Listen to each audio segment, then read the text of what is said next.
देर तक वो उनको देखता रहा, जो बारिश में भीग भीग कर खुशी के नारे बुलंद कर रही थी।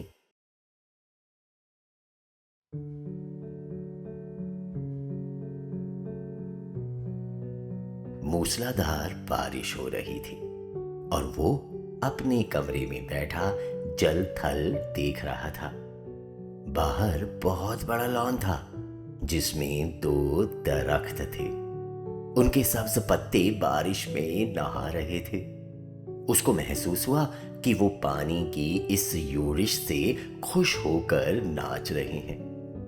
उधर टेलीफोन का एक खंभा गड़ा था उसके फ्लैट के ऐन सामने।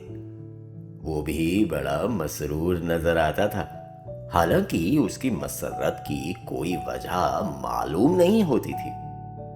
इस बेजान शय को भला मसरूर क्या होना था, लेकिन तनवीर ने, जो कि बहुत मगमूम था, यही महसूस किया कि उसके आसपास जो भी शय है खुशी से नाच गा रही है।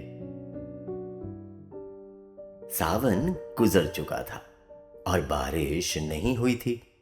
लोगों ने मस्जिदों में इकट्ठे होकर दुआएं मांगी, मगर कोई नतीजा बरामद ना हुआ। बादल आते और जाते रहे, मगर उनके थानों से पानी का एक कतरा भी ना टपका। आखिर एक दिन अचानक काले काले बादल आसमान पर घिर आए और छाजों पानी बरसने लगा। तनवीर को बादलों और बारिशों से कोई दिलचस्पी नहीं थी। उसकी जिंदगी चटियाल मैदान बन चुकी थी, जिसके मुंह में पानी का एक कतरा भी किसी ने ना टपकाया हो। 2 बरस पहले उसने एक लड़की से, जिसका नाम सुरैया था, मोहब्बत करना शुरू की, मगर यक तरफा मोहब्बत थी। सुरैया ने उसकी तरफ तवज्जो ही ना दी। सावन के दिन थे, बारिश हो रही थी। वो अपनी कोठी से बाहर निकला, जांगिया पहनकर नहाए और बारिश का लुत्फ उठाए। आम बाल्टी में पड़े थे। वो अकेला बैठा उन्हें चूस रहा था कि अचानक उसे चीखें और कह कहें सुनाई दिए।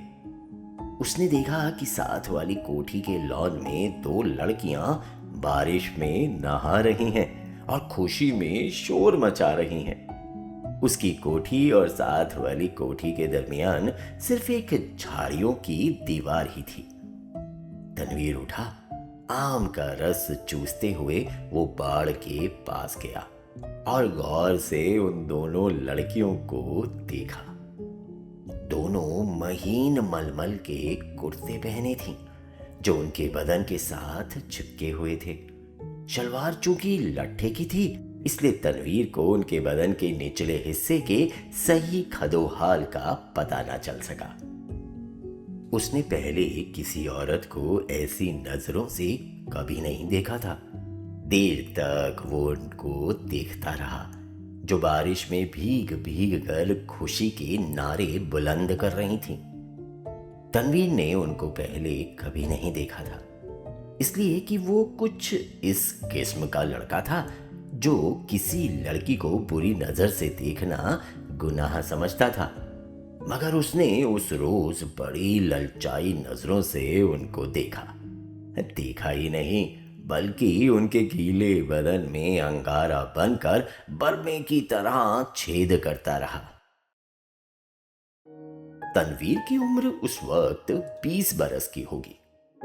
ना तजुर्बेकार था।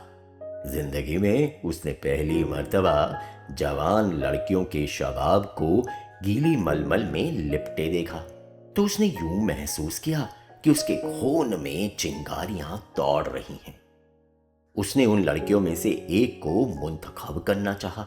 देर तक वो गौर करता रहा।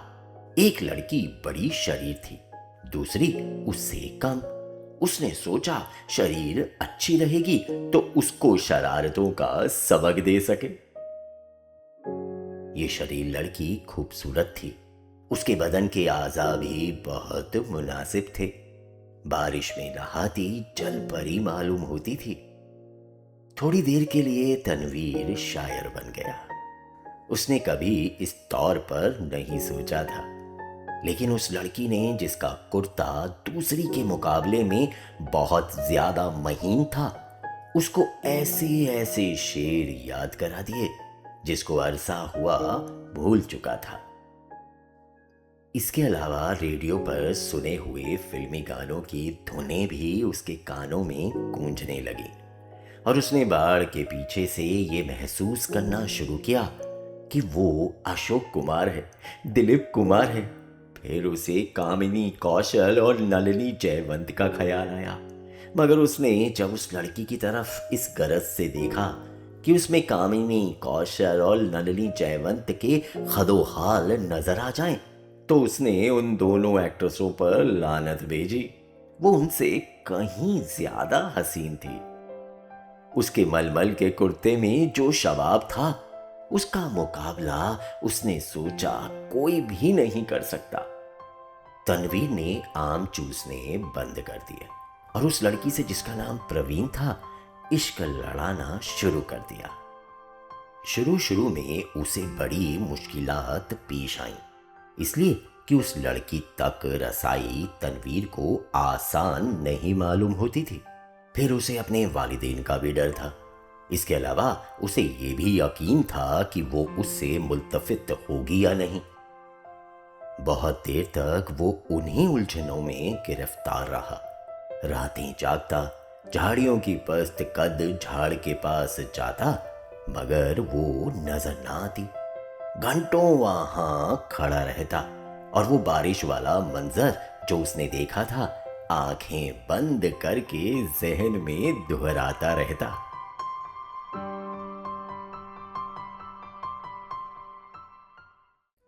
बहुत दिनों के बाद आखिर उसको एक रोज उससे मुलाकात का मौका मिल गया। वो अपने बाप की कार में घर के किसी काम की गरज से जा रहा था कि परवीन से उसकी मुठभेड़ हो गई। वो कार स्टार्ट कर चुका था कि साथ वाली कोठी में तनवीर के ख्वाबों की शहजादी निकली। उसने हाथ से इशारा किया कि वो मोटर रोक ले। तनवीर घबरा गया। हर आशिक ऐसे मौकों पर घबरा ही जाया करता है। उसने मोटर कुछ ऐसे बेढंगे अंदाज में रोकी कि उसको जबरदस्त धक्का लगा। उसका सर जोर से स्टीयरिंग व्हील के साथ टकराया, मगर उस वक्त वो शराब के नशे से ज्यादा मखमूर था। उसको उसकी महबूबा ने खुद मुखातिब किया था। परवीन के होठों पर गहरे सुर्ख रंग की लिपस्टिक थोपी हुई थी। उसने सुर्ख मुस्कुराहट से कहा, माफ कीजिएगा, मैंने आपको तकलीफ दी। बारिश हो रही है, टांगा इस दूर दराज जगह मिलना मुहाल है और मुझे एक जरूरी काम से जाना था।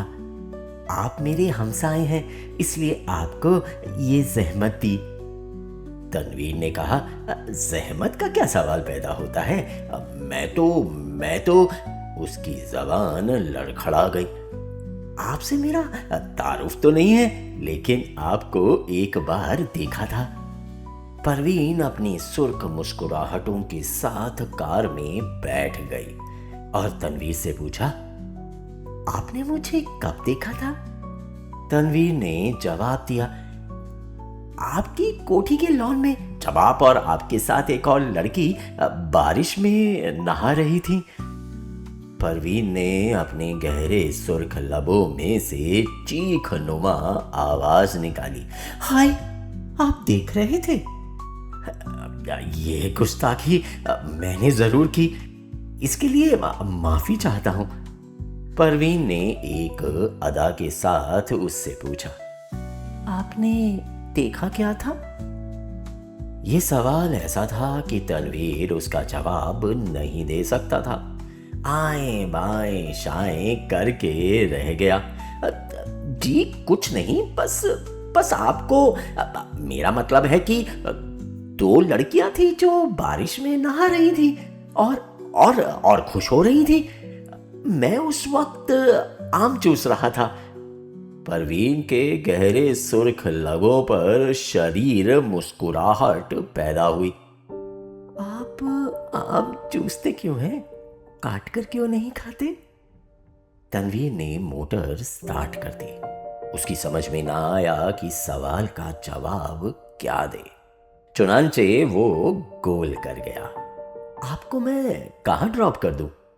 परवीन मुस्कुराई। आप मुझे कहीं भी ड्रॉप कर दें, वही मेरी मंजिल होगी। तन्वीर ने यूं महसूस किया कि उसे अपनी मंजिल मिल गई है।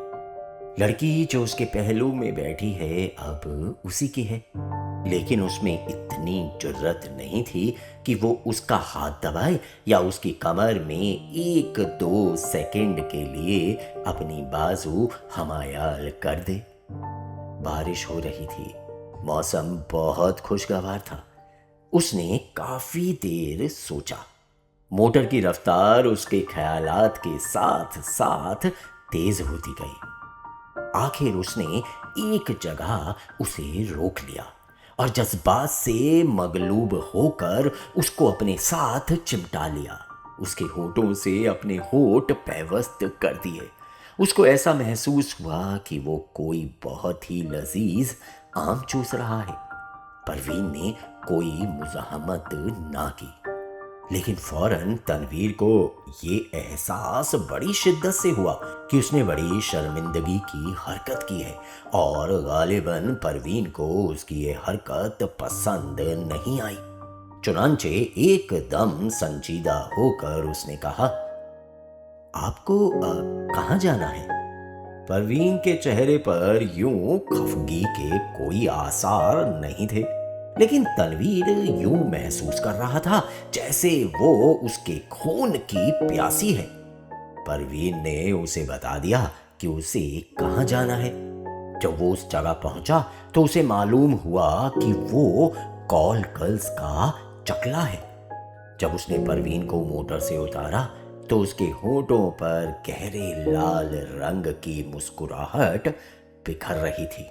उसने कूल्हे मटकाकर ठेठ कस्बियों के अंदाज में उससे कहा, शाम को मैं यहां होती हूं, आप कभी जरूर तशरीफ लाइए।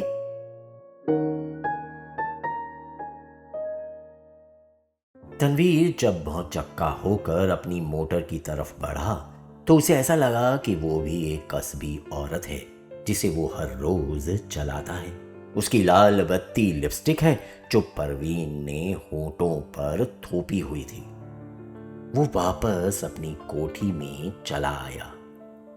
बारिश हो रही थी और तनवीर बेहद मगमूम था। उसको ऐसा महसूस हुआ कि उसकी आंखों के आंसू बारिश के कतरे बनकर टपक रहे हैं।